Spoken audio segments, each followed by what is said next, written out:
এই টুপিটা ইন্টারনেটে এতটাই ভাইরাল যে যেসব বাচ্চারা টুপি পড়তে চাইতো না, সেই সব বাচ্চারা এই টুপিটি কেনার জন্য কান্নাকাটি করছে।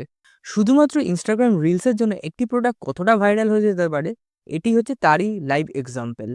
তো এই উইন্টার সিজন শুরু হওয়ার আগে থামা মুভির অভিনেত্রী রশ্মিকা মান্দানা শুটিংয়ের সময় একটি রিল ভাইরাল হয়ে যায়, যেখানে রশ্মিকা মান্দানাকে এই ইউনিক টুপিটি পরে থাকতে দেখা যায়।